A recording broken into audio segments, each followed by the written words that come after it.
انتقام يوم تبدل الأرض غير الأرض والسماوات وبرزوا لله الواحد القهار وترى المجرمين يومئذ مقرنين في الأصفاد سرابيلهم من قطران وتغشى وجوههم النار ليجزي الله كل نفس ما كسبت إن الله سريع الحساب هذا بلاغ للناس ولينذروا به وليعلموا أنما هو إله واحد وليذكر أولو الألباب.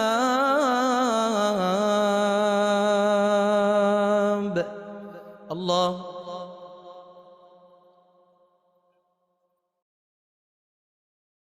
بسم الله الرحمن الرحيم الحمد لله رب العالمين الرحمن الرحيم مالك يوم الدين إياك نعبد وإياك نستعين اهدنا الصراط المستقيم صراط الذين أنعمت عليهم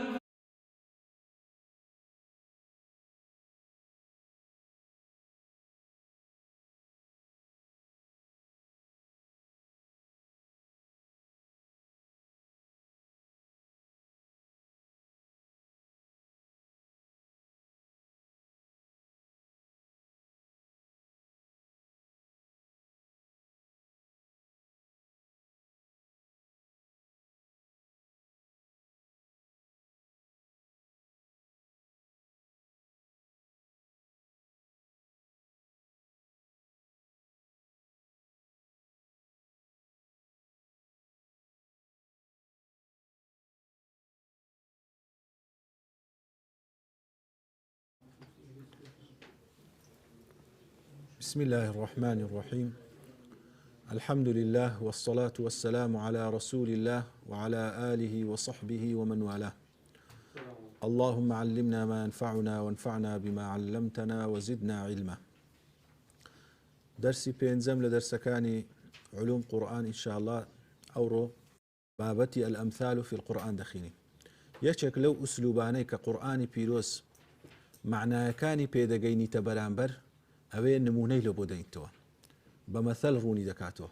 بەڵام ئەو نمونانە لەسەر شێوازێکی ئەوەندە ڕێک و پێک و ئەوەندە بەرز و ئەدەبی دەینیتەوە کە بەڕاستی ئینسان لە بەرامبەریدا دەستەوەسان دەبی کە کوو بەو شێوەیە جوانە نمونەکان باز دەکاتن و ڕوون دەکاتەوە. ئەمە ئینشاڵڵا دەینە سەرباسی ئەوەی کەوا نمونەکان لە قورئانی ئەلئەمثال کوو هاتیە چەند شێوازی هاتیە و هەندێک لە نمونەکان باز دەکەین ئینشاءالله.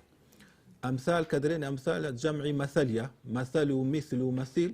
وەکو شەبەه و شبه و شەبیهی عینن معنایە یعنی وەیەکچوون شتێک بە شتێکی بچیتن یان هاوشێوەی بیتن.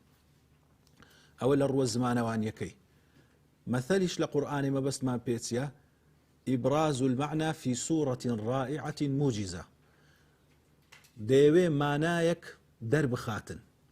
بە شێوەیەکی زۆر جوان ڕێک و پێک ناوازە و بە شێوەیەکی کورت و پوخت کە تەئسیر لەسەر نەفس بکاتن تەئسیر لەسەر دەرونی ئینسانی بکاتن ئەو جا چ بە شێوەی وێکچواندن بی بە زۆری وێ مەثەل یعنی وێکچواندنی شێوەیەک لە شێوەیەکی دیکە ڕوونکردنەوەی بە نمونەیەک یان بە هەر قسەیەکی گشتی بیتن دوای ئەو قسە گشتیە وەکو مەثەلێک وەکو نمونەیەک بڵاو ببیتەوە. ابن قەیم دەفەرمی ئەمثالی قورئان یعنی چ تەشبیه شەیء بشەیء في حکمه شتێک بە شتێک بشوبهێنی لە حکمەکەی پێک بچی وتقریب المعقول من المحسوس شتێکەوە بە عەقڵ دەرک پێ دەکرێتن معقول یعنی کە بە عەقڵ دەرچی پێ دەکەی لە شتێک کە مەحسوسە یعنی بە هەستەکان هەستی پێ دەکەی نێزیکی دەکاتەوە چونکە دائیمەن شتەکەوە ئەمە بە هەستەوەرەکان هەستی پێ دەکەین لێی تێدەگەین ئەوە بە چاو دەیبینین چییە یان بەگوێ جێمان لێ دەبی یان تامی دەکەی یا بۆنی یەکەکە یان دەستی لێ دەدەی ئەو شتانە عقل بە ئاسانی مێشتی ئینسانی وەری دەگری بەڵام شتە کە نەزەریبی بەس بە فکرکردنەوە لێی تێبگەی شتەکە بە خەیاڵ لە ناو خەیاڵی ئینسانی بی ئەو شتانە تێگەیشتنی زەحمەتترە وردی دەوێتن کاتە کە تەشبیهی دەکەی بە شتەکی لە ژێر حکمی هەستەوەرەکانە ئاسان دەبیتن چونکە هەموو شتێک چونکە خوای گەورە لەو مەخلوقات و لەو کەونەی خالیق بەتەنێ بەخۆیتی هەر شتەی وێکچووی هەیە شەبیهی هەیە کو تەشبیه نەبی یەک مەعمەل یەک مەصنع کە شتەشی دروست دەکاتن لەبەرەوەی دەستکردەکە ئەوی دروستی دەکا یەکە بەرهەمەکانیشی پێکدی دەچیتن ختمەکانی پێکدی دەچی لۆیە دەبینی شت هەیە لەو سەری کەون تا ئەو سەری هەمووی وێکچوونی هەیە لە شێوازی ئیشکردنی مەسەن تو تەماشای گچکەترین شتی دەکەی لەو کەونەی تا گەورەترینی هەمووی پێکاتەکەی لە چ دروست بووە لە ذەڕەی دروست بووە لە گەردیلەی دروست بووە گەردیلەی تەماشا دەکەی هەموو نیوترۆنە ئەلکترۆنە وانە بەو شێوەیە دەبینی ئەوە لە گچکەترین تا گەورەترین شتی کەون پێکاتەکەی لەوەیە چونکە خاڵق یەکە و لە یەک شتی دروستی کردیە و یەک دەچیتن لەبەر هەندێ شتەکان لە کەون پێکدی دەچن معقول و مەحسوس پێکدی دەچیتن خوای گەورەش لە قورئانێ باسی ئەوەی کردیە کەوا خوای گەورە ئەو نمونانەمان لەبەر چ لۆ دەینیتەوە فەرمی وەتیلکە الئەمثال نەضریبوها للناس لعلهم يتفکرون لە بۆ هەندێک ئەو نمونانەتان لۆ دەین تا بیر بکەنەوە فکرتان بەکاربێنن تفکر یعنی ئیعمال الفکر بەکارهێنانی بیر لەوەی تا فکر بکەنەوە و بیرتان بەکاربێنن یان لە شوێنشکە دەفەرمی وەتیلکە الئەمثال نەضریبوها للناس وما يعقلها إلا العالمون ئەو نمونانەتان لۆ دەینینەوە لۆ ئەوەی تعقلی تێ بکەن چێش تعقلی تێدا دەکات تەنها زانایان تعقل چێ یعنی بەهۆشە و بەبیرەوە ئەو شتەی لێ تێبگەن لە عقلتاندا جێگیر ببیتن ئەو کەسانەشکەوە بیر دەکەنەوە و هۆش وەردەگرن لەو نمونانە کەسانەکن کەوا زانایانن ولقد ضربنا للناس في هذا القرآن من كل مثل لعلهم يتذكرون شوێنش کە دەفەرمی ئەو نمونانە خوای گەورە دەیهێنیتەوە لە بۆتان لە بۆ چ لە بۆ ئەوەی بیر بکەنەوە یاد وەربگرن یاد تەذەکر بکەن شتە کە لە بیرتان چووە بە بیرتان بیتەوە حقائقە کە لە بەرچاوتان نادیار بووە ئەو حقائقانەتان بە بیر بێتەوە چونکە ئینسان لە فیترەتی خۆی زۆر حقائق خوای گەورە داینایە لە ناو فیترەتی بەڵام بەواستەی ئەو وحی و ئەو پەیامەی خوای گەورە دێ ئەو حقائقانەی بە بیر دێتەوە لە بۆی ڕۆن دەبیتەوە لە بۆی ئاشکرا دەبیتەوە کە لە ناو فیترەتی شاراوە بوو ئەوجا لە قورئانێ سێ جۆر نمونەمان هەیە دەتوانین تەقسیمی بکەین سێ نەوع نمونە جۆر یەکەمیان الأمثال المصرحة الأمثال الكامنة الأمثال المرسلة أو سێ جۆرەیە نوعی یەکەمیان الأمثال المصرحة أو نمونانەی کەوا بە صراحەت هاتینە مصرح لە صراحەتی هاتیە وهي ما صرح فيها بلفظ المثل بە صراحەت خوای گەورە نمونەی هینایتەوە فەرموویتی نمونەی فلانەشتی ئەوەی نمونەکەیەتی مثلا ئەمە لە لوغەت لە زمان دەرێن فلان کەس وەکو شێرە یان نمونەی فلان کەس وەکو شێرە کەواتە بە صراحەت گۆتیتت فلان کەست شوبهاندیە بە شێر باسی شوبهاندنەکەشت کردیە کەوا پێت شوبهاندیە ئەوە لێرە بە صراحەت لفظی مەثەلەکە یان تەشبیهەکە دەلالەتی تەشبیهەکەتی نایە گۆتیتت فلان کەس بەس فلان کەس دەشوبهێنرێ یان دەچیتن ئەوەش لە قورئانێ زۆرە خوای گەورە زۆری هینایتەوە ئەمە چەند نمونەی لەوانە باز دەکەین لەوەی بزانین کەوا لە چ ئاستەشی بەرزی بەلاغەت خوای گەورە ئەو نمونانە هینایتەوە یەک لەو نمونانە کە لە سوورەتی بەقەرە خوای گەورە باز دەکات دەفەرمی مثلهم كمثل الذي استوقد نارا ئەو نمونە لەبارەی چییە منافقان فەرمی نمونەی منافقان وەکو نمونەی کەسە چییە کەوا ئاگرێکی دادەگیرسێنی لە بۆ چی لە بۆ ئەوی بیتە مەشخەڵ ڕێیخۆی پێ ببینی کابراایەک لە ناو تاریکاییە هیچ نابینی ئاگرێک مەشخەڵەکی دادەگیرسێنیتن لەوەی ڕێیخۆی بەو ئاگرەی ببینیتن فلما أضاءت ما حوله ذهب الله بنورهم كاتك كوار دور بري خوي رونا كردوا خواي جورا نوركي لو أجري دواتن وتركهم في ظلمات لا يبصرون ولنا تاركاي بزيد يلي نايبينيت أو نمونا خواي جورا حالی منافقی بە حالی کەسێکی تەشبیه کردیە کە لە شوێنەکی تاریکدایە ڕێی خۆی پێ نازانی ئەوە ڕێتی ئەوە ڕێتی ئەو لای ڕێتی دەیەوێت لە ئەوی ڕێیەکەی ببینی ڕووناکایەکی داگیرسێنی ئەو مەشخەڵەی دادەگیرسێنیتن بەڵام لە جیاتی ئیسیفادە لێ بکە و بە گوێرەی ئەو ڕووناکایەی مەشخەڵەی بڕوە ئەو چاوی خۆی کۆرە دەکاتن مەشخەڵەکەی لە خۆی دەداتەوە خۆی پێ دەسووتێنیتن و هیچ ڕێیەکیش پێ نابینیتەوە کەواتە ئەو شتێکەوە نورە دادەبەزیتن لە ئەوەی ڕێ ڕووناک کاتەوە چییە؟ ئەوەی ڕێما ڕووناک دەکاتەوە قورئانە ئەو پەیامەیە کە خوای گەورە دەینێریتن ئەو کەسێکەوە لەو ڕێی دەڕوا منافقەکەیە لە جیاتی لەو قورئانەی ئیسیفادە بکە ڕێی خۆی پێ ببینیتەوە قورئانەکەی لە بۆ هات مسلمانیش بوو بە ظاهری بەڵام هیچ ئیسیفادەی لە حەقیقەتی پەیامەکەی وەرنەگرت تاوەی لێ هات خۆی پێ بە هیلاک برد و خۆی پێ سووتان لە جیاتی پێی بڕوات و ڕێەکەی خۆی پێ بینیتەوە نمونەشی چەند جوانە چەند بە جوانی تعبیر لە منافقی دەکە ئەو منافقە پێشتر لە گومڕاییدا بوو پێغەمبەر هات عەلەیهی سەڵات وەسەلام قورئانی پێ ڕاگەیاند ڕێی پێ ڕاگەیاند لە جیاتی بەو ڕووناکایەی بڕواتن چوو خۆی پێ سووتان هەر زیاتریش لە گومڕایی گومڕاتر بوو خوای گەورە لە شوێنی دی لە قورئانی باز دەکات و فەرمی کاتێک ئاەتەکانیان لە بۆ دادەبەزی دەرێن ئەیکم زادەته هذه ئیمانە منافقەکان دەرێن ئەو چێ بەو ئاەتانە ئیمانی زیاد دەکە خوای گەورە دەفەرمی فەئەمە الذین ئامنوا فزادتهم ئیمانە ئەوەی ئیمانداربی بەو قورئانەی ئیمانی زیاد دەکە حەقائقی زۆر گەورە تێدەگا بەڵام ئەوی بە چاوی نیفاق و وەکو بە کۆرەیەوە لە بۆ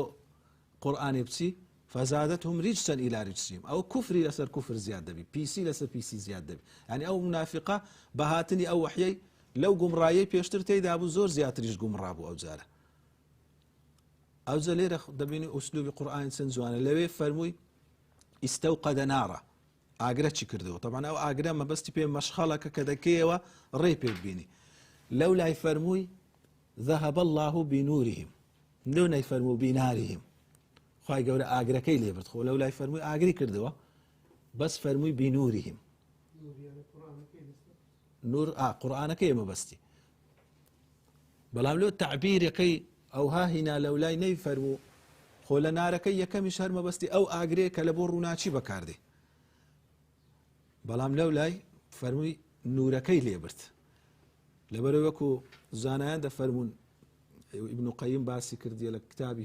أمثال في القرآن درين آجر إحراق وإشراق تدا وانيا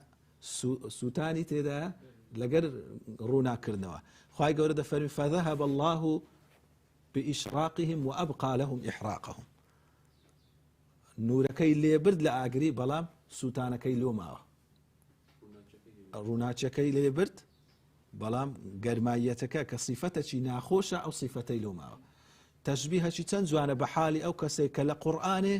لە جیاتی ئەوەی هیدایەت وەرگری زیاتر کوفری وەردەگری زیاتر پێ کافر دەبی چونکە کەسێکەوە پەیامی لۆ نەهاتبی ممچینە لە گومڕاییدایە بەڵام دەرێ ئەوە ڕێ ڕاستی نەدیتەوە بەڵام کە ڕێ ڕاستەکەی لە بۆ هات ئاەت بەهایەت لۆی ڕوونکراوە لە مقابل هەموو ئاەتەکی کوفرەچی کرد یعنی ئەو چەندان کوفری زیاد کرد لەسەر کوفری خۆی ئیستیفادەی لێ نەکرد بەڵکو بووە نیقمەت و نەکبەتی لۆوی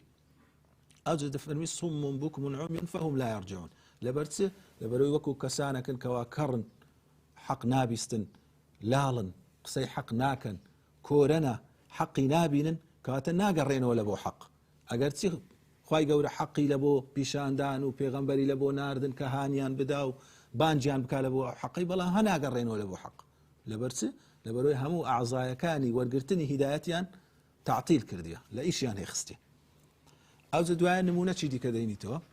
ئەوە نمونەی ئاگری بوو ئەو جارە نمونەی ئاوی دەینیتەوە ئەو کە هەر ئاەتەکانی پاشەوی ئەو كصيب في ظلمات أو كصيب من السماء فيه ظلمات ورعد وبرق یان نمونەی ئەو منافقانە وچی کەسەچیە کەوا بارانەکی بەسەردا دەبارێت لێرە ئەو بارانەی بەچینایە صيب طبعا لە قورئانی باران بە چەندین لەفزی دیکە هاتیە غەیث هاتیە مەطەر هاتیە مطر بزوري لوقت عذاب بكارهنا غيث يعني لو وقت بهاناي انساني دي برحمته انسان لو وشتي ولا بيوستي دا رحمته بكهاناي دي لما او لفظاني قراني هموي لو بردقت بكارهنا بەڵام لێرە تەنها لە دەورها ئەو شوێنەی بە سەیب بەکاری هێنا لۆ سەیب یعنی بارانەکی تند و بەلێزمە لێرە کەئەنەما کە ئەو کەسە لەو بارانەی تەنها توندی و لێزمەیەکەی کەوا ئینسان جاروێ لەبەر بارانەکی تند و بەلێزمەبی پێ تەڕ دەبی و پێ تووشی ئیزعاجی دەبی وانە ئەو ئیزعاجەکەی لە بارانەی وەرگرت منافقەکە وەڕعد وبەرق و دەنجی گەورەی هەورە بروسکە و تیشکە کەشی کە چاوی تەماشا دەکاتن چاوی پێ ئەزیەتی خوارد گوێشی پێ ئەزیەتی خوارد أو كصيب من السماء فيه ظلمات ورعد وبرق يجعلون أصابعهم في آذانهم من الصواعق أو لبر دنگكي لبر أو دنگ قوري كديدي جوي كان يندقرن حذر الموت والله محيط بالكافرين لا ترسي مردن يا أخوائي قورش كافراني دورة دايو همو دمي لجير دا الصلاة وينا أو زليري أو نموني كديني توا قرآن ووحي أخوائي قوري بس الشبهان ديا باران کو زەوی دەژێنیتەوە قورئان و پەیامی خوای گەورەش دڵی ئینسانی دەبوژێنیتەوە بەڵام ئەو منافقە لە زیاتی ئیستیفادە لێ بکاتن دڵی خۆی پێ ببوژێنیتەوە و ئیمانی لێوەربگری تەنها چی لێوەرگرت باران ئەو بوژانەوەی دەکات بەڵام لە ئەسنای بارینێش هەندێک ناخۆشی تێدایە نیە ڕعد و بەرق و کە سەیب بەدەباری ئەوە بەس چوو لایەنە خراپیەکەی ڕووە خراپیەکەی زەحمەتی لێوەرگرت لە زیاتر ڕەحمەتی لێوەربگریت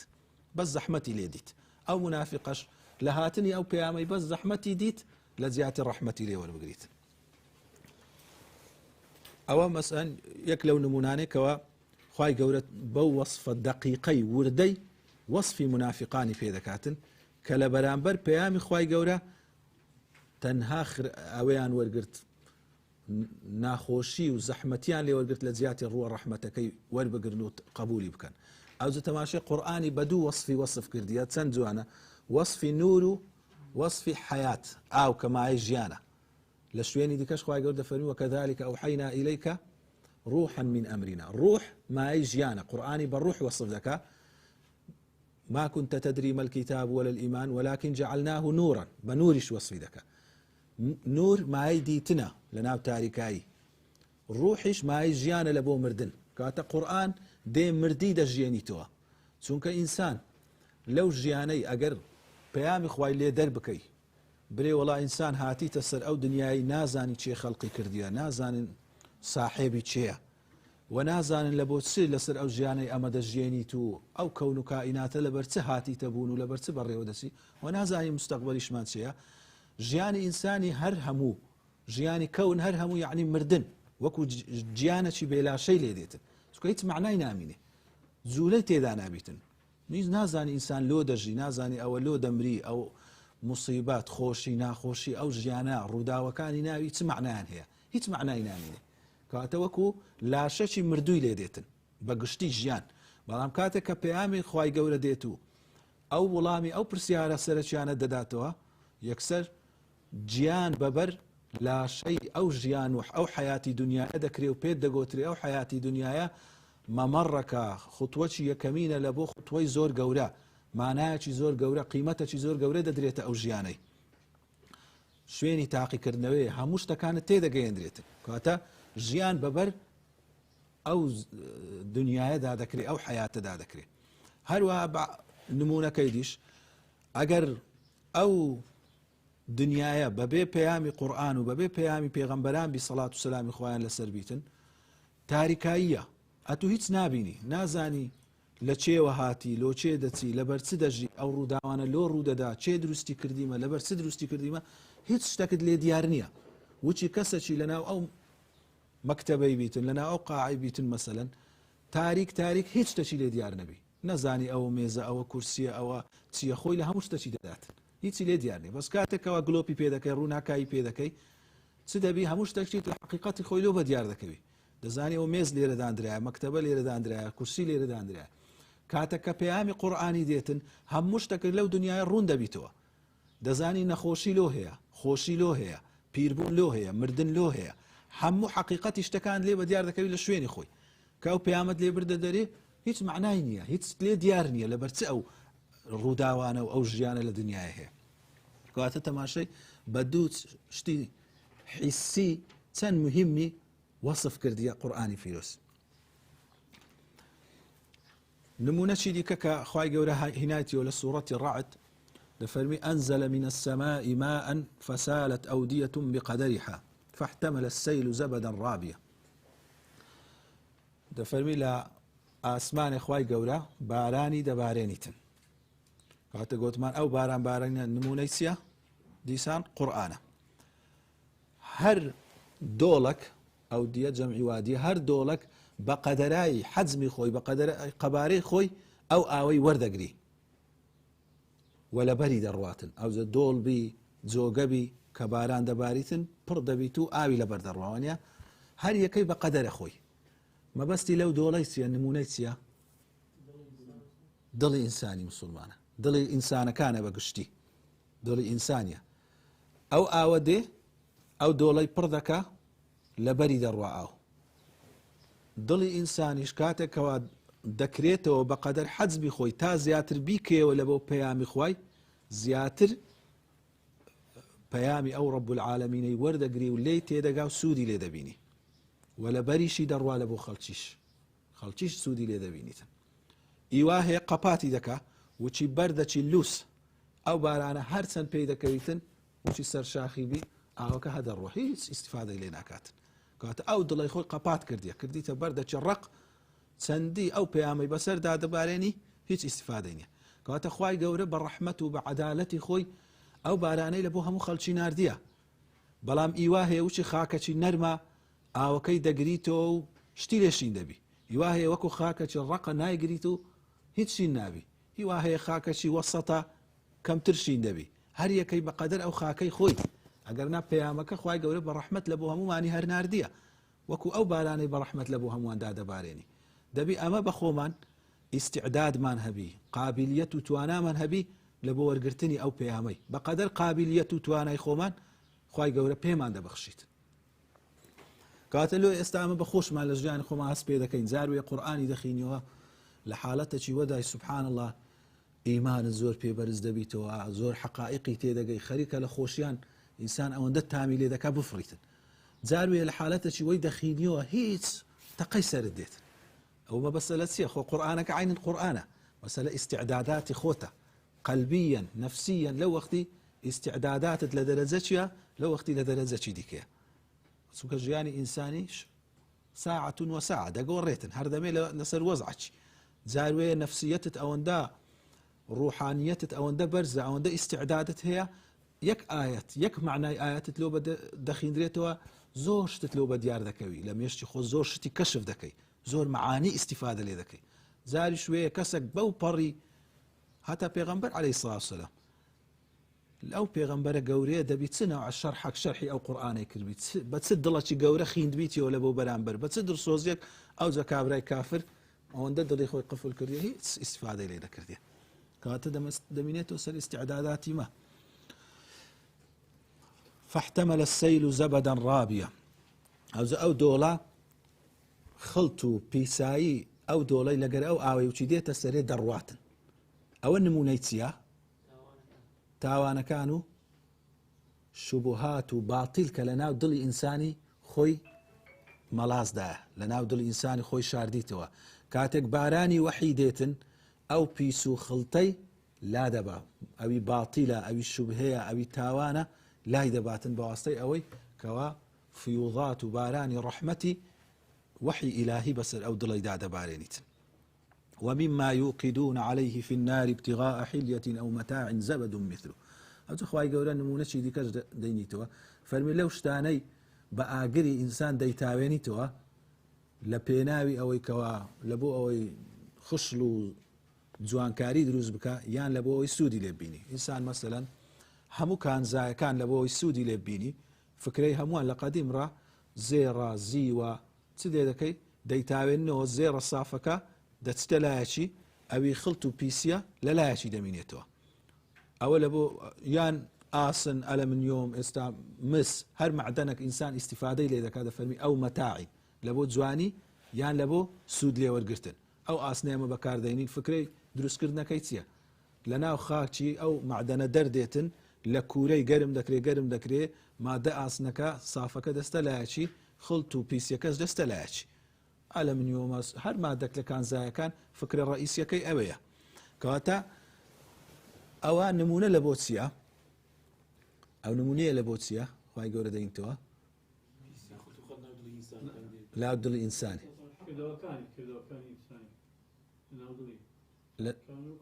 چاکە و خراپە بەس ئەدی بە ئاگر سووتان نەکە چییە؟ تاقیکردنەوەکانە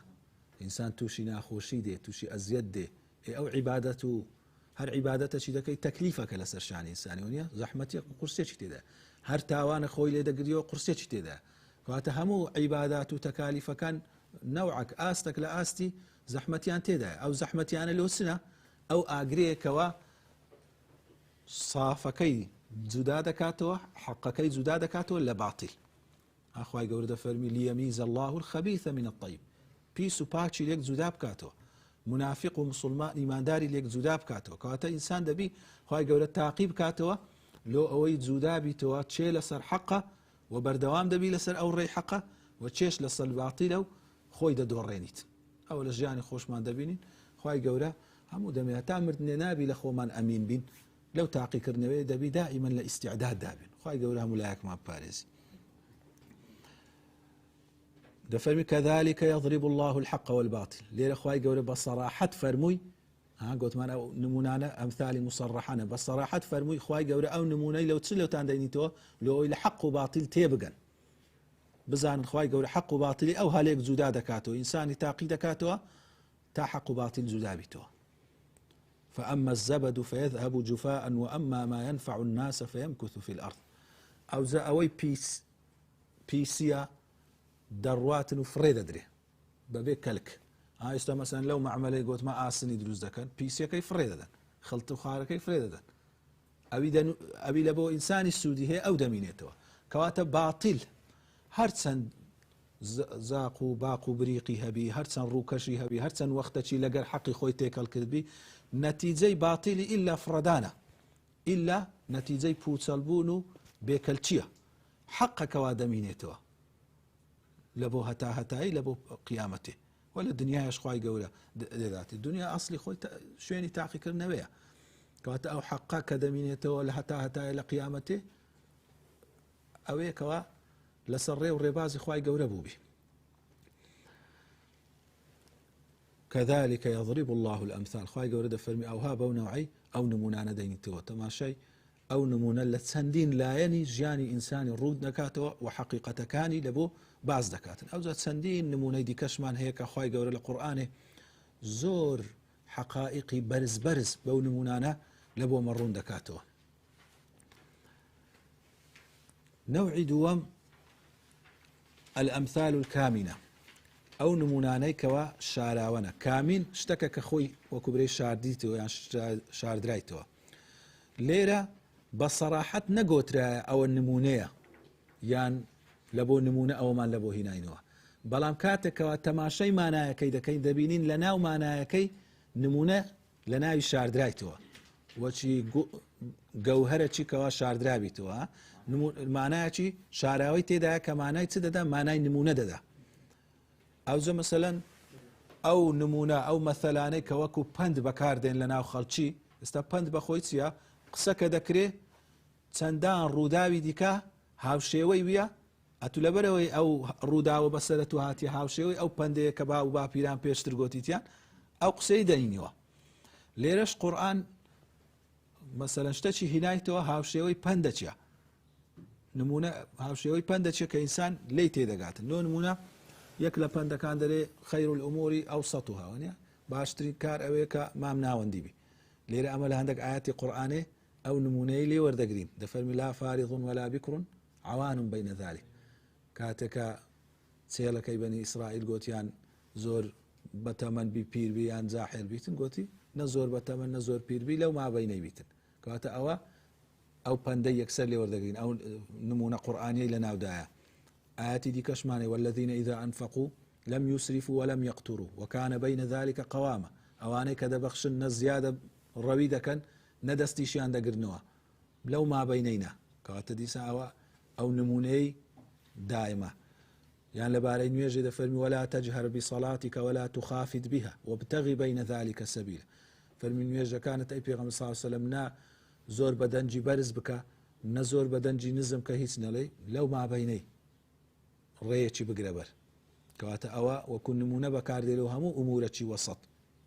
هەندە فەرمی ولا تجعل يدك مغلولة إلى عنقك ولا تبسطها كل البسط دەستت لە مڵت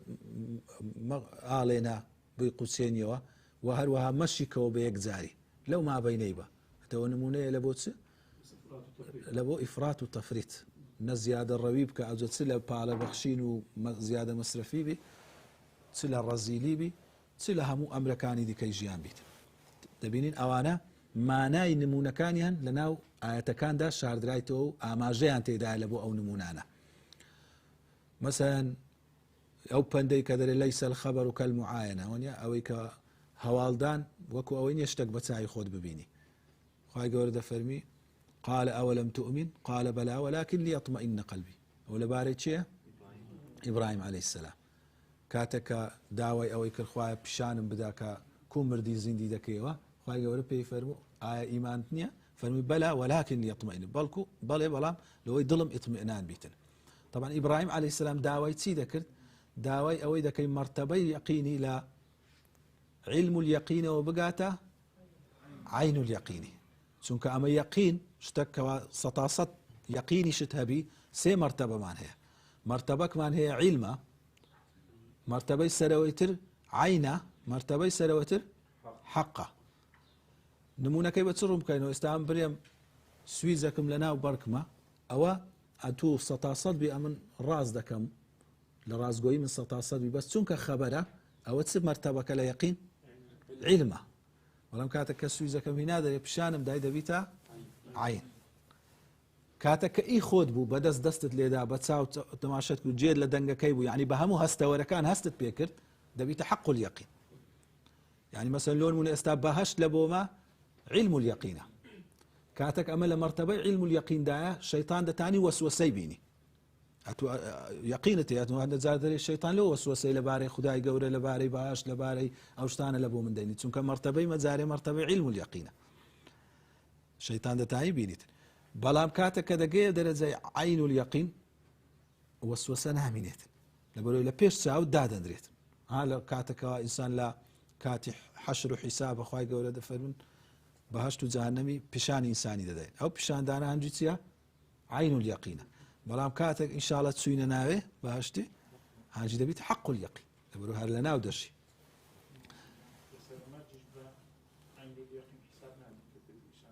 یعنی چەند نمونەک چی بەهەشتێت پێ پیشان دەدەێت بە ئەویش دەبیتە عین اليەقین ئەوەی علمەکەی ئەوجە ئیبراهیم عەلەیهی السەلام لێوەرە داوای چ دەکا داوای مرتبەی علم اليەقینی هەیە کە خوای گەورە زیندی دەکاتەوە بەس دەیەوێ وەسوەسەی شەیطانیشی نەمینێتن بگاتە دەرەجەی عین اليەقینی خوای هەر پیشانم بدە خوای گەورە چی پێ دەکاتن کەئەنەمە حەق اليەقینی پیشان دەدا دەرێ ها هەر بەدەستی خۆت بیکە ئەو بڕۆ ئەوەی بکە و بەدەستی خۆت بەدەستی تو زیندی بیتەوە نەک هەر پیشانیشت دەم هەر بەدەستی خۆت بیکە حەق اليەقینی پیشان دەدات ئەوجا ئەوە نمونەکە لە بۆ چ دەینەوە لە بۆ دەرێن لەیسە الخەبەر کەلموعاینە ئەو نمونەی تێدایە یان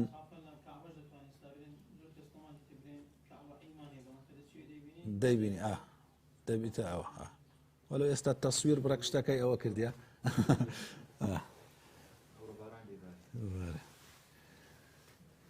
کەما تەدین و تودان نمونەکە دەهێنرێتەوە دەرێ چ بچینی ئەوی دەدوریەوە لە کوردەوار خۆمان ئەو بەو معنای دێتن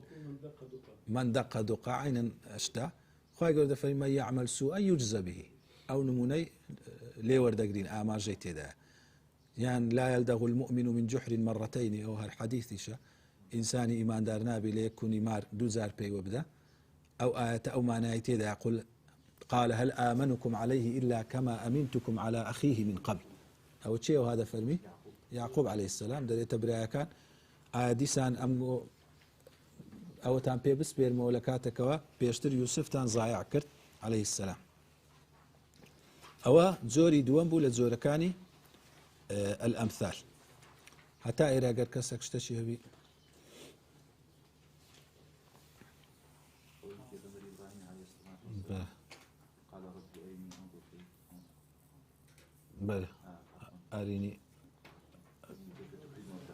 بله انظر إليك قال لن تراني الێرە طبعا ئەویش کە داوای دیتنی خوای گەورە دەکات لەبەرەوەی وەکو برێ لەزەتی سەمعی دیتیە کە قسەی لەگەر خوای گەورە بکات داوای لەزەتێکی زۆر گەورەتر دەکات کە دیتی بەڵام ئەلێرە خوای گەورە دەفەرمی لەن تەڕانی نامبینی ئێستا دەری نامبینی ئەوجل لێرێ نافەرمی لەن ئوڕا نابیندرێم دەرێ لەن تەڕانی نامبینی ئێستا یعنی لێرە لە مستەقبەلە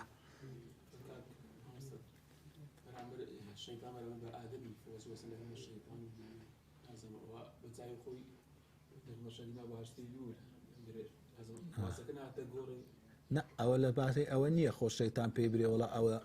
بەهەشت نییە خۆ نارێتەوی بەس دەرێتن ئەو دارە دەبیتە سەبەبی ئەوەی ئەتوو خالید بی یقینا دارەکەی دیت بوو بەس ئەو نارێ ئەوە دارە تا پێی برێ مشکلەکە لەسەرەوەی بی ئەوە دارە یان نارێ بەس ئەوە ئادەم عەلەیهی سەلام ئەنجامەکەی بێ دەرێتن دەرێ ئەو دارە دەبیتە سەبەبەکەی لەو سەبەبەی خۆ ئەوە لەکری دیار نەبووە کە ئەوە دەبیتە سەبەبی ئەوەی ئەبەدی لە بەهەشتێ بی یان بە ئەبەدی لەوێ نەبی ئەو شتەی لەکن دیار نەبوو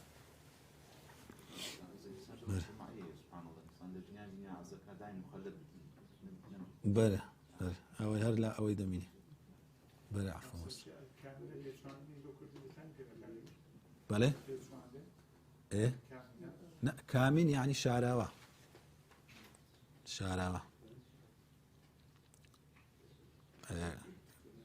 خوای گەورە لە قورئان دەفەرمی کەلؤلؤ المەکنون وەکو لؤلؤەکی شاراوە لەناو ئەوەی خۆی داوی بەرجی خۆی داوی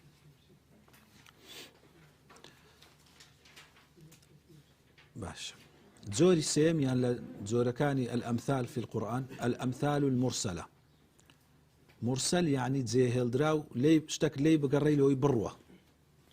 لەوەی مرسل یعنی کرایتەوە جێهێڵدرایە ئەوە مەبەستی چییە یعنی کراوەیە هیچ مانایەکی ڕاستەوخۆ و ناڕاستەوخۆشی لە بۆ مەثەلی تێدا نییە بەڵام لەبەرەوەی قسەکە ئەوەندە وەکو برەی بەقووەتە ئەوەندە پڕبەلاغەتە خودی ئاەتەکە دەبیتە مەثەل خودی ئاەتەکە وەکو مەثەل وەکو پند بەکاردێتن لە ناو خەڵکی مثلەن کابرایەک تووشی کێشە و مشکلە لەگەیەکەچی دەبیتن حەق و ناحەقەکە تێکرد دەبی دوایە وچی شتەکان بە دیار دەکەوی دەرێ الآن حەص الحەق ونی ئەوەی لۆ ئیشی خۆی بەکاردێنی دەرێ ئێستا حەق و شتەکە ڕۆن بووە ئەوە وەکو چ وەکو پندێک بەکاردێنی طبعا عولەما لەو بارەی قسەیان لەسەرکردی ئایا جائزە قورئانی وەکو پند بەکاربینی یان نە هەندە گوتیان نابی هەندە گوتیان دەبی بەڵام تەفسیلەکە والله أعلم لە هەمووی ڕاجحترە کە لە بۆ شتی ناشایستە بە قورئانی نابی بەکاربێ ینی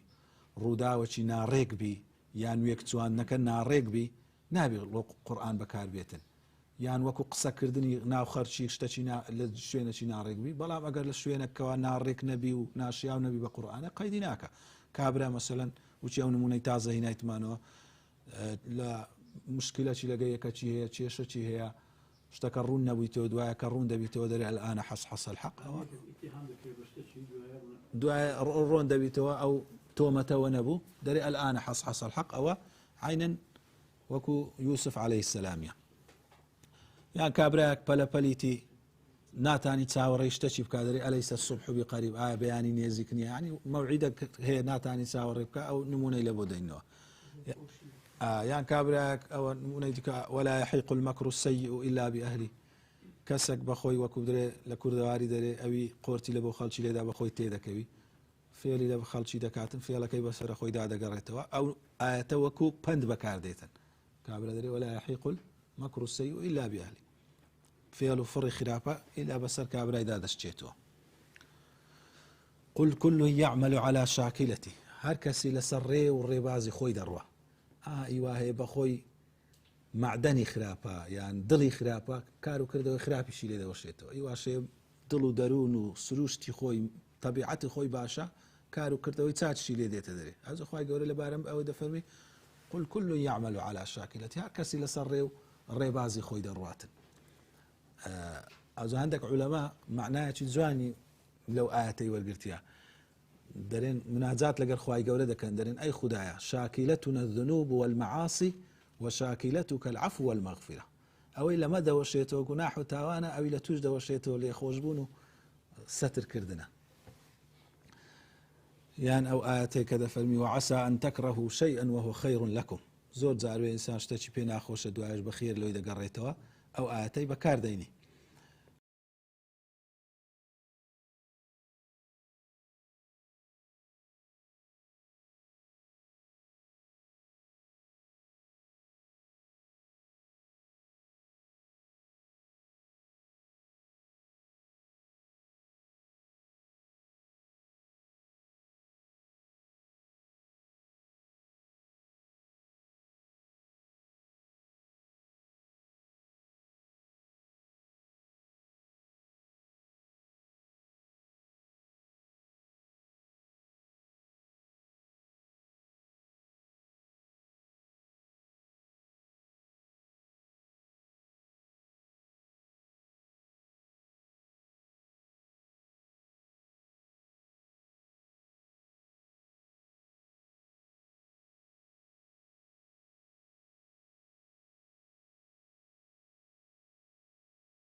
قلت من دا آياتك أخوي جورد فرمي عسى أن تكرهوا شيئا وهو خير لكم أو نمونك بكار ديتن وكو بندك إنسان شتشي بينا خوش بيتن بلام دعاء بخير لبوي بقريتها يعني هل جزاء الإحسان إلا الإحسان كسك واتساك كاربي دعاء باداش تيو تساكيش ديتو الري يعني أو زور بكار دي استاش كل حزب بما لديهم فرحون هر كسي فكروا بيرو بوتسونة هي وإي خوشي بي راسترين وتنهار ريخوي بي راسترين برانبري هم بي غلطة بيغمبر صلى الله عليه وسلم أما جيب ويدا على حديثة كذا فرمي هر كسي وإعجاب كل ذي مرء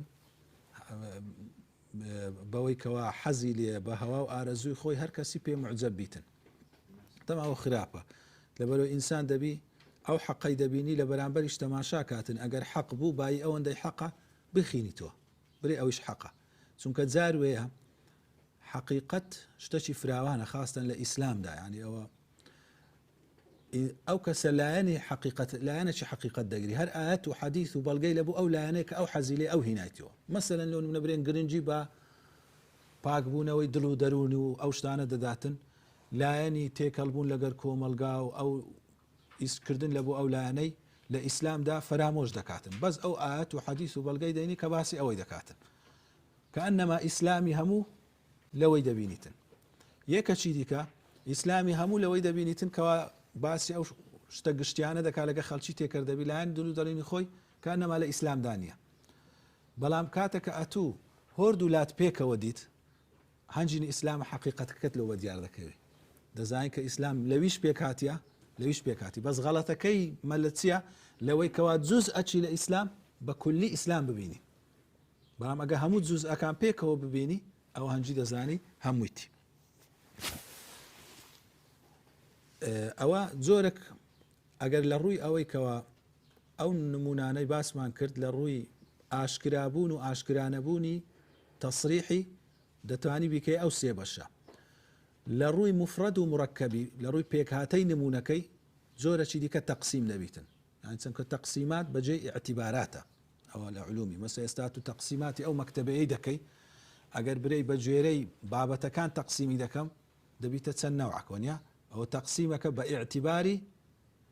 مەواضیعەکانی دەتانی بە ئیعتیباری مؤلفەکان ئەو جارە هەرسی مؤلفە بهینیەکن یەکدی برێکاکە بە جێرەی مؤلفەکان دەبیتە ئەوەندە تەقسیمە یان بە جێرەی داری نەشرەکان لۆیە دەبینی ئەوە لە علومی شەرعی تەقسیمات نەوعی هەیە بە ئیعتیباراتە ئەوە بە ئیعتیبارە چی بوو ئەو بە ئیعتیبارە چی دیکەی کە باسی دەکەین بە ئیعتیباری ئەوەی ئایا تەقسیمەکە سادەیە یان شتەشی لێکدراوە مڕەکەبە یان مفرەدە یعنی چونکە مفرەد لە زمانی عەرەبی بەمانای تاک دێ بەمانای سادەش دێ هادرێ ئەو لەفزەکی مفرەدە یعنی مەبەستی پێ سادەیە بمعنای ئەوەش دێ لە بەرامبەر جوملەی ئەلێرە کە دەفەرمی الأمثال المفردة یعنی سادەیە تەنها یەک شت بە شتێکی دیکە چواندرایە دوێن خوای گەورە کە دەفەرمی مثلا كالظلمات والنور لسرتاي سورة إبراهيم ولدينتو ألف لام را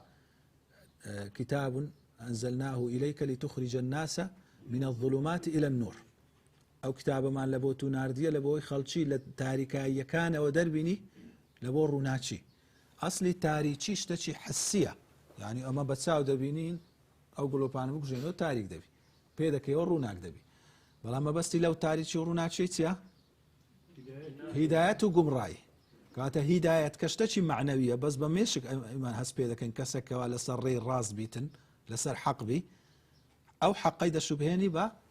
روناتشي وباطلكش دا شبهيني با تاريكي أزو دائما لقرآنش ظلماتي بتزمع دينيتن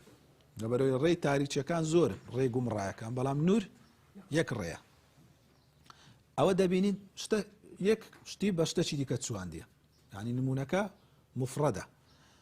سادية بلام زورة شي دي زوري دومان هي الأمثال المركبة نمونكا اللي يقدراوة يعني كأنما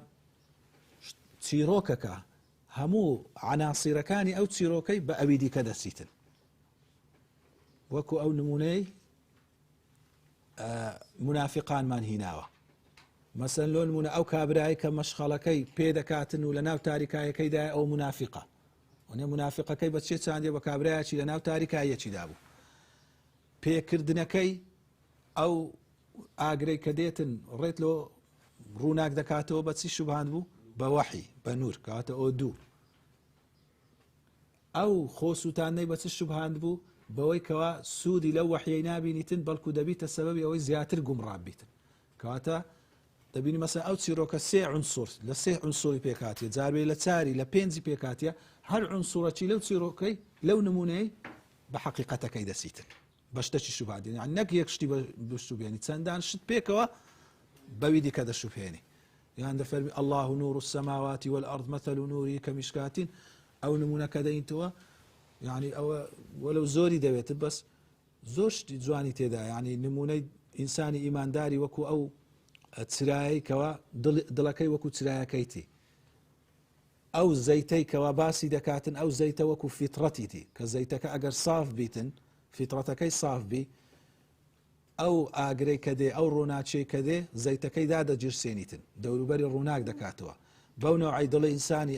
ئیماندار یان دڵی ئینسانی ئەگەر ساف بی فیتڕەتەکەی هەبی کاتێک وەحی لۆ دێتن دادەجرسێت و وەکو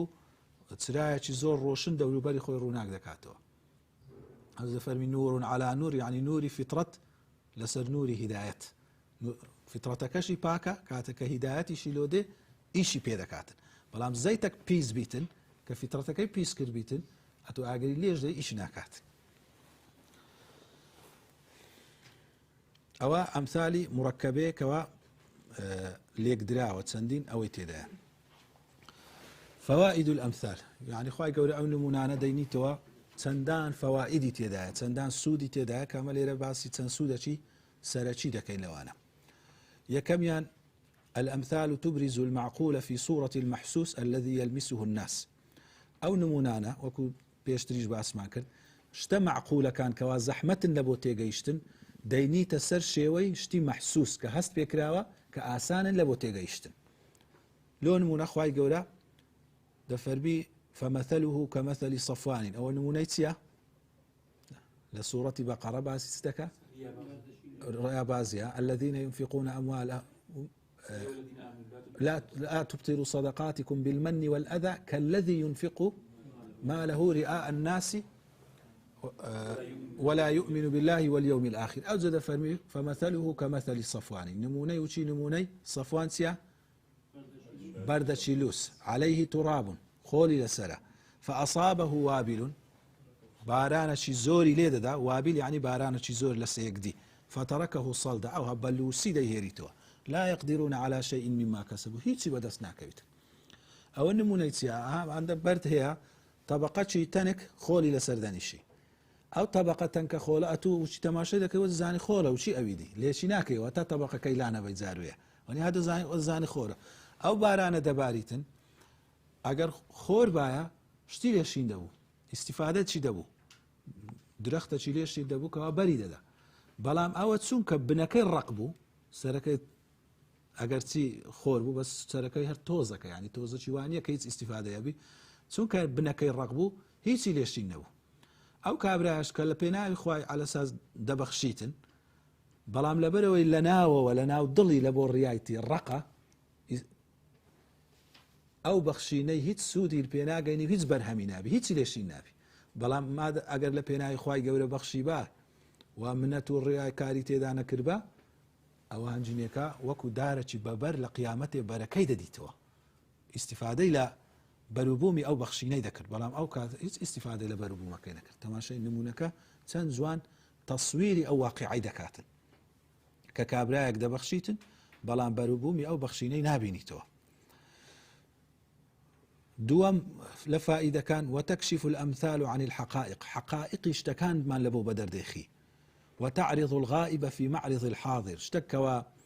لبرتساو مانيا غائبة وكشتشي برتساو دينيتا برتساو مانو حقيقة كما لبو كشف دكا لون من أخواي قول باسي كساني الربا خور دكا دفرم الذين يأكلون الربا لا يقومون إلا كما يقوم الذي يتخبطه الشيطان من المس ئەو کەسانەی کە ڕیبای دەخۆن هەڵ ناسنەوە ئیلا وچی کەسێکی کەوا شەیطان دەستی لێوەشاندبی لەوەی کەوا شێتی کردبی یان تووشی سەرعی کردبیتن ئەوە مەبەستی لە هەستانەوەکەی چییە؟ چ وەختێک هەستنەوە؟ لە قیامەتێ لە دنیاش تەوا لە تەفسیرەکان هەردووچیان هینایە یان یەکەچیان هینایە بەڵام ئەو کابرای کەوا ڕیبا خۆرە بازاری معنای گشتیەکەی برێن کە لە زۆر تەفسیرەکان هاتیە دەرێت کە لە قیامەتێ لە ناو قەبری زیندی دەکرێتەوە وچی کەسێکی زیندی دەکرێتەوە کە شێت تا ئاگای لە خۆ نیە تووشی سەرع بووە خۆی بەولا دادەدا خۆی بەولێ بدادا بەوێ دادەدا هیچ ئاگای لە خۆ نییە لە دنیایش ئەو کەسێ ڕیبا خۆرە مادام گەیشتە دەرەجەی ئەوەی ڕیبای بخوا ئەوەندە حەز و سوور بووە لەسەر ماڵی دنیاێ وەکو شێتەکی لێ هاتیە هیچ ئیسیفادە لە ماڵی دنیای ناکە ئیشەکەی لە دنیای لە دوو پارەی وەها غار دەدا بەس خۆی بەولادا دەدا یعنی ئیسیفادە لە دنیای ناکە کە هەندێک کەس ئەوەندە دەکەنە دەرەجەی حەریص دەبن لەسەر دنیاە هیچ ئیسیفادە و لەزەت لەو ماڵی ناکە کە هەیتی بڕۆ تەماشەیکە هەموو دەمێ جوونی بەوی دەدا لە گەرەوی شەڕیتی لە گەرەوی مشکیلەیتی ئینسانە کە لە دوور ڕاتەماشای دەکا خزم و کە سوکاری دەری ئەم کابرادری شێت بووە هەر ڕۆژەی خۆی بە مشکلەکی دادەدا هەر ڕۆژەی خۆی بە فیتنەکی دادەداتن کەواتە سەرگەردان بووە وچی ئەو کابرایی هات نمونەی چەند جوانی لۆ دەین تۆ لە دنیایش ئیسیفادە لە ماڵەکەی ناکاتن لە قیامەتش چونکە پێغەمبەر صلی الله علیه و سلم فەرموویتی ئینسان لە دنیای کوبیتن لە وەختی زیندیش دەبیتەوە لەسەر ئەو حالەتەیە لەبەرەوەی لە دنیای لەسەر ئەو حالەتەی ژیایە لە قیامەتش وچی کابرایەکی شێت ڕادەبیت و خۆی بەولادا دەداتن لەسەر هەمان شکلی خوای گەورە زیندی دەکاتەوە کو مەسەن شەهید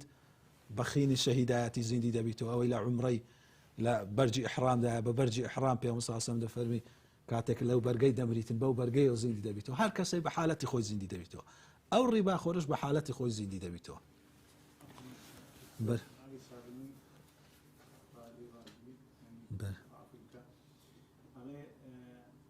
بس يقول او ايتين تفسير لك انا كاتب ده واقع كزام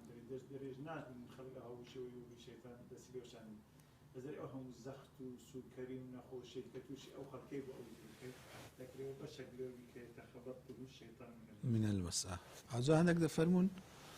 ما بستي خودي أبيك ببلغيان هنا يتوى الشيطان بتسيتنا ينزل بتسيتنا ولا شيء إنساني ودستي لك وشيني هندك دريش تكم معنويا نمونه هنا نوي أو زدبيني أو حقيقة الرباية بو نمونه تنزوان لو مكشف بو كوا إنسان هيت سودي لنا بينيتن تنها نشاني هلبي وطمعيتي لبو دنيا إنك استفادتشي لبو خودي خويها بيتن سيم ويضرب المثل للترغيب في الممثل زارو لبو أوي هاند بدا أو شتي كوان نموني لبو هندرايتو ولا كنت شيرين بكا لا جوان بكاتن لا نفست شيرني بكاتن مثلا لون نمونه خواي قورا كباسي أوي دكاتن بخشين لبينا خواي قورا ديوي لا من جواني بكا شيرني بكا نفرمي مثل الذين ينفقون أموالهم في سبيل الله كمثل حبة أنبتت 7 سنابل نمونه أو كسيلة بينا خواي قورا دبخشيتن وكو دنكا جنمك يعني دنكا تويك كوا ديتيني حفت قولي لي بيتوا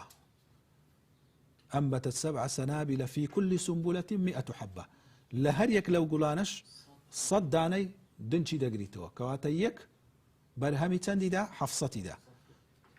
أوجد فرميتن والله يضاعف لمن يشاء خواي قولوا لأوي بيويت سندها قاتي شي دكاتو زيادة دكاتن كواتا أو بخشينش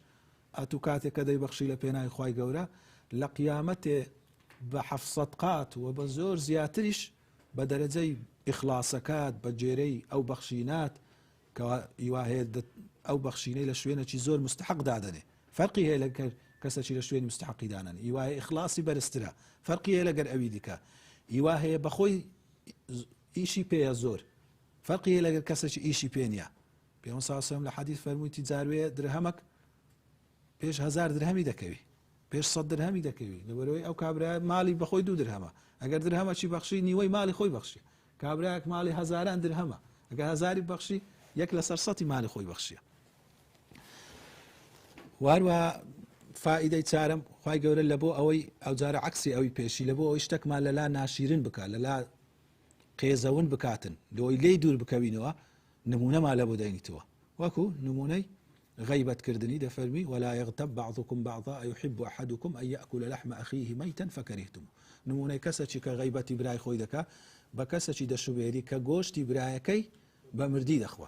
إنسان لغوشتي خوي هر بزنديتيش لي دور دكوي توشتچي قيزون ناشيرنا ناريكا بلام ادي اگه بمردي بي خو او گوشتانه انسانيش دخوا اگر وقتي دمري هر لي دور دكوي ونيا مثلا گۆشتی چێڵ و ئەوەی کاتێکەوە مردار بوو ئینسان تەبعی لێ دوور دەکەویتەوە ئەو ئەگەر ئەو ئینسانێک کە بە زیندەتیش لێ دوور دەکەتەوە ئەوە لەبەر چ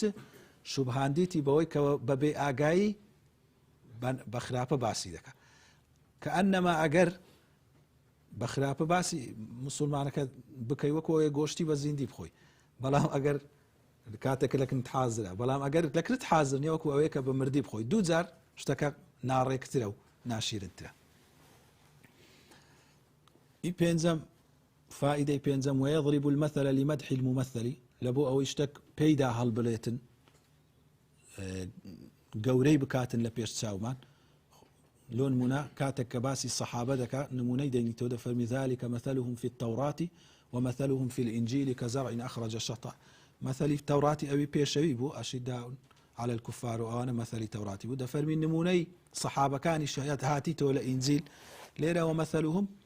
بمعنى وصفتهم يعني صفتيان لإنجيل أو هايا وكوتيا كزرع أخرج شطأه أتو تويتشي دسيني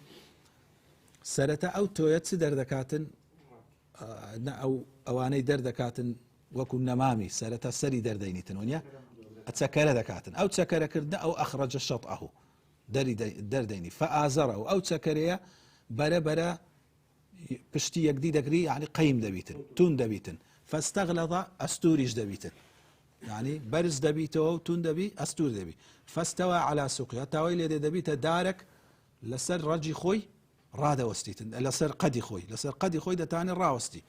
يعجب الزراعة ويل يديتن أواني ديكا زوتيارة كان بي معجب دبن سرن زيان رادا تشي درين أو كشتو قالت سنزوان أو برهمة سنزوان بويتي أو نموني الصحابة كان كبيغمبر عليه الصلاة والسلام پروردەی کردن بەرەبەرە پەروەردەی کردن لەسەر ئیمان تا بەروبوومی درەختێکی زۆر جوانیان لێ دەرچوو. ئەوە دەرسێکی زۆر گەورەی لە بۆمە تێدایەکەوە پەروەردەکردن تەربیە شتێکی مەرحەلیە هەنگاو بە هەنگاوە قۆناغ بە قۆناغە ئەتو کود ئەو دارەی دەچینی سەرەتا تۆیەکە ئەوزە دەبی ئاگات لێبی لە PCB پارێزی ئەوزە دەبی ئاوی بدەی بەو نەوعەیەش ئەو کەسێکەوە پەروەردەی دەکەی بە تایبەتی منداڵ نەوجەوان ئەوە لەو تەمەنەیدانە دەبی مراعاتی بکەی قۆناغ بە قۆناغ لەگەلیبی تا دەیگەینیە ئەو شتێک کە ئەتوو دەتەوێت وەکو پێغەمبەر صلی الله علیه و سلم ئەو سەحابانەی وەها پەروەردەگرت کە دوایە بووە مایەی سەرنجڕاکێشانی جوتیارەکان خەڵکی دیکە و مایەی ڕقلێبوونەوە و تووڕەکردنی کافرەکانیش کەوا دیتیان ئەو سەحابانەوە پەروەردەبوون. شەشەمین نمونە دەینیتەوە لە بۆ شتێکی عەکسی ئەوەی پێشی لە بەرچاوی ئینسانی بێخیتن یان ناشیرنی بکاتن. خوای گەورە نمونەی کەسێکی دێنیتەوە کەوا ئەوەلی بە دوو هیدایەت دەکەویتن و هیدایەتەکەی لە بۆ دێ بەڵام دوایە خۆی لەو هیدایەتەی بە دوور دێخیتەوە دەفەرمی واتلو عليهم نبأ الذي آتيناه آياتنا. نمونەی ئەو کەسیان لە ببینەوە کەوا ئاەتەکانمان پێبەخشی. ئەوس تەمان دەزان لە تەفسیرەکان دەرێن نەفەرەکە لە بەنی ئیسرائیل هەندێک دەرێن هەر لە ئومەیەی کوڕی سەڵتە هە لە سەردەمی پێغەمبەر صلی الله علیه و سلم کە ئەوەلی ئیمان دەینیتن یان لە دوو ئیمان بووە پێشی پێغەمبەریش کتابەکانی دەخیندەوە لە دوای هیدایەت بوو بەڵام کاتێک ئەو هیدایەتەی وەرگرت ئیمانیشی هینا دوایە بە شوێن هەوا و ئارەزوو خۆی کەت و مرتد بۆ و هەڵگەڕاوە. ئەوجەوە نمونەیە لە بۆ هەموو ئەو حالەتانە کەسێک کە خوای گەورە هیدایەت و عیلمی پێدەبەخشی دوایە پاشگەز دەبیتەوە و پشتی تێدەکاتن. فەرمی فانسلخ منها. انسلاخ يعني چیە؟ بالضبط پیستی حیوانی دارنین خۆی لێدار دەڕنیتن کە ئەنەما ها پیست چونکە بە توندی بەلاشەی وەنووسایە دەبێت خۆ لێدابڕنی. ئەو هیدایەتە کابرا عیلمی وەرگرتیە هیدایەتی وەرگرتیە تازە لێی نێزیکە زۆر پێی وەنووسایە ئەوجە بە زۆری زۆرداری هیدایەتەکەی لە خۆی دادەڕنی. یعنی کابراایەک ئەگەر لە هیدایەتی بەخۆی دوور بووبی هەر لەسەر کوفر بووبی هێشتا برێن کاکە ئەو هیدایەتەی لێ دوور بووە قەیدی ناکەوە نیە ئەوە ئەهوەنترە بەڵام ئەو کابرایە هەر هیدایەتەکەەوە پێی وەنووسایە. تەماشای نمونەی چەند جوان دەینیتەوە کە تعبیر لەو حالەتەی دەکاتن. فانسلخ منها فأتبعه الشيطان شەیطان بە دوو خۆی دێخیتن دەکاتە جوندێکی خۆی ئیشی خۆی پێ دەکاتن چونکە ئەو نەوع کەسانە دائیمەن ئەوی عیلم و هیدایەتیان درایتێ کاتێک دەبنەوە دوژبنی دین دەبنەوە دوژبنی زۆر سەخت چونکە ئاگای لە ئەوەی تووشە عینەن عیلم و هیدایەتەکەی پێشی بەکار دەینیتەوە لە بۆ دژایەتی لە بۆ شوبهە دروستکردن لۆیە دەبیتە جوندێکی شەیطانی مخلیص ئیشی شەیطانی دەکاتن وەکو مناف ئەوجا هەندێک ئەوا دەرێن فأتبعه الشيطان يعني الشەیطان بە دوو خۆی دێخی نارێ فاتبع الشەیطانە بە دوو شەیطانی دەکەوی دەرێ الشەیطان بە دوو خۆی دێخی فأتبعه الشەیطانە ئەو فەرقی هەیە يعني كأنما الشيطان ديكات زوندي خوي سوكا قودي فاتبع الشيطان يعني أو بدو شيطاني دكي بس ألير دي فاتبعه الشيطان الشيطان بدو خوي ديخي دري وراءتو إيشي من بكا لقرم به بكالك مدي فكان من الغاوين لو كسانة دي بكا سريان ليش وريان ليه بزربوا خواهي قولي فلم ولو شئنا لرفعناه بخا خواهي قال بما أنه يستعي يعني أقل بزوري خواهي قولي بيستعي بلام ناوي بزوري اختياري دايت دست خوي ئەوە پێمان بەرز دەکردەوە چونکە ئەو عیلمە و ئەو بەخش خوای گەورە داتی شتێکی زۆر بە قیمەت بووە هەندێک بووە پێ بەرز بیتەوە دنیا هەرچی تێدایە شتێکی زۆر سووک و بێقیمەتە لە چاو ئەو پلە بەرزەی پێی بەدەست بێ ولكنه أخلد إلى الأرض بەڵام ئەو هەر بە دنیای وەنووسا لێرە ئەخلەدە یعنی مەبەستی وەیە خۆی بە زەوی وەنووساند و تەواو بە دنیای ڕازی بوو دەبینی ئەو کابرا لەبەر ماڵی دنیاە لەبەر شتێکی منصبك شتێکی بێقیمەت لە چاو ئەو بەرزبوونەوەی کە بەو عیلمەی پێی بەرز دەبووە دەیگۆڕیتەوە خۆی دەفرۆشیتن واتبع هواه ئەو شوێن هەوا و ئارەزووی خۆی دەکەویتن فمثله كمثل الكلب نمونەی وەکو نمونەی سەگەچە إن تحمل عليه يلهث أو تتركه يلهث أو معنى چییە يلهث يعني چییە يعني زمان دەرهینان سەگ زمانی دەردەینی و هەناسە بڕچەی بی ئەوە یەلهەثە دەرێ ئەگەر ئەتوو بچی لێی بخوڕیەوە و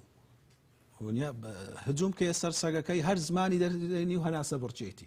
ئەگەر لێشی دوورکەویەوە وازی لێبینی هەر زمانی دەرهینا و هەناسە بڕچێتی سەگ زوکە سەگ بەخۆی ئەو عادەتەی هەیە فێنکایەتی و ئەوەی بەو زمان دەرهینانەی ئەوە دەکاتن یعنی دائیمەن جاروێ هیچ ماندیش نییە بەڵام هەر زمانی دەرهینایە و ئەوەی هەناسە بڕچێتی دەنجی هەناسەی دێتن ئەو بەڵێ ئادرێەوە تەهویەی پێ دەکە هەوا گۆرچەی پێ دەکە ئەوە مهم ئەوە لۆ سەگ بەڵام نمونەی چی پێدەینیتەوە خوای گەورە نمونەی ئەو کەسەی پێدەینیتەوە وەختی خۆی کە هیدایەتی نەگەیشت بووە عیلمی نەگەیشت بووێ هەر دەیگۆ ئەمن تێنیمە وچی سەگەکی کەوا تێنیبی و زمانی دەرهینابی لە دوو هیدایەتیمە لە دوو عیلمیمە بەڵام کاتێک کە عیلمیشی گەیشتێ دیسان هەر تێنی هیدایەتمە هەر لە هیدایەتی دوورە دەبەرەوەی لە ئەسڵدا لە دوو هیدایەت نەبوو یعنی کاتێک هیدایەتی نەگەیشت بووە و کاتێک هیدایەتی گەیشتێ وەکو کەسێکی تێنی لە بۆ هیدایەت وەکو سەگەکی کەوا زمانی کردیتەوە هەر ئەوها بەردەوامە هەناسە بڕچێتی دەفەرمی ذلك مثل القوم الذين كذبوا بآياتنا تا آخری ئاەتەکان ئەوجا ئەو کتابانەی کە هەندێک کتاب هەیە کە نووسرایە تایبەت لەبارەی ئەو ئەمثالانەی لە قورئانێ کۆ کردیتەوە و تەفسیری کردیە یەک لە باشترین کتابەکان الأمثال في القرآن ابن قەییمیە یەک لەوانە الأمثال في القرآن ئیمامی ماوەردیە یەک لەوانە کە کتێبەکی باشە و لەو سەردەمەی نووسرایە شێخ حەبەنەکەی مەیدانی الأمثال القرآنية لعبد الرحمن حەبەنەکەی مەیدانی کتابی دیکەش هەنا بەس ئەوە سێ باشترین کتابن کە لەو بارەی نووسراینە صلى الله على نبينا محمد وعلى آله وصحبه وسلم أجمعين خوا خير نقول ونفسي